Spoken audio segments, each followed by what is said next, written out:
Hi guys, welcome to Quick Components, where we are going to build quick React components that will be great for you to take to any project.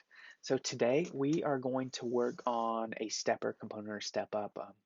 It's really what it is it's an input that's got a plus or minus on each side and allows the user to increment or decrease a integer that you've got in that input. So let's go ahead and get started. And this is just a template that we get from Code Sandbox.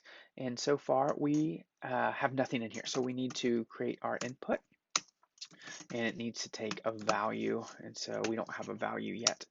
And so we're just gonna put 0. And so then we need an on change and we're just stubbing this out so far. So we'll just add an empty function. So then we'll close that out.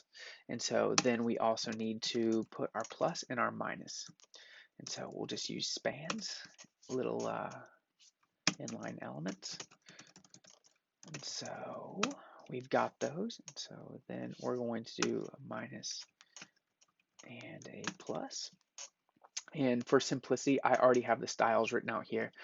I will have them available in my Code Sandbox whenever I add a link, but just for the sake of time, I did not write them out in front of you. And so we've got our plus and our minus. And so then we need to actually store our value. So we're going to bring in use state. And so then we're going to create our state value here. And so now we can actually add that to our input. And so now we need to create an add and subtract function so that we can add that to onClick. And so add, all it does is take the value and increment by 1 and then the opposite of subtract. And so onClick, subtract, and then onClick, add. So we've got those there now. And so then we need to create the function for when the user actually inputs a value in the input itself.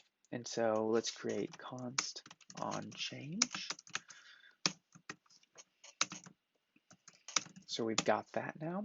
And input will actually fire an event, but that is, we actually need to grab the number off of it. So num equals event dot target dot value. That's what it is.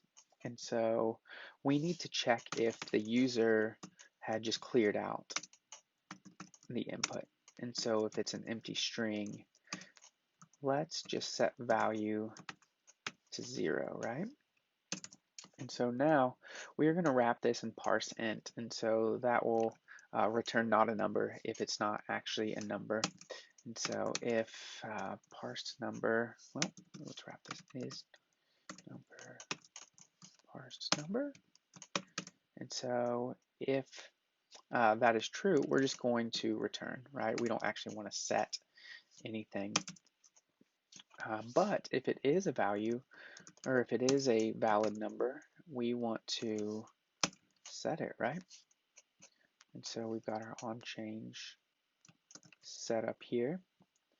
And so that looks good. And so now a common use case for a component like this is to have a callback function. And so maybe you're doing a number of things with that. Maybe you want to make a REST call based on this new value. And so we'll fire a callback up to whoever is mounting this component. And so callback, and for the sake of this demo, we're just going to pass it console.log so that we can log out down here what our value is. And so let's do this. Let's increment, see if that works. That works right. And increment clears out to 0. We can enter numbers. That all looks good. And so now what we actually want to do is, instead of calling our callback every single time, we want to debounce it. And so what that means is it will actually not call our callback until a period of time has lapsed between the last time that function was fired. And I could write the debounce myself, but for the sake of time, I'm just going to bring in Lodash's debounce function. But what we need to do is actually wrap Lodash and create our debounced function. And so I'm going to bring in use ref. That's a nice little hook. That way it doesn't recreate our debounced function every single time our component renders. And so I've got this little snippet handy already that I wrote. And so we've got our on change value. And so we've created our debounced function right here, and we're going to sleep for 1 second between times that we fire that function.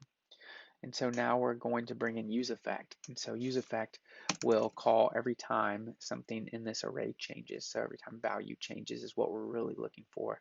Or if the on value change, but that's not going to happen because unless the component is mounted and unmounted.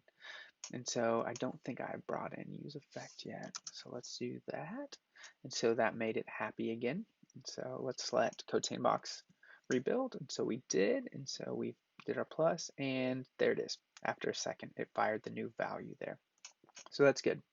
And also for the sake of time, I've written some tests over here. And so these are all the use cases we were trying to settle. So it can add and subtract, which is good. User types in a number, they reset by clearing it and just goes to 0, or if it goes to not a number. And so let's see if these tests are passing for us. And they are not.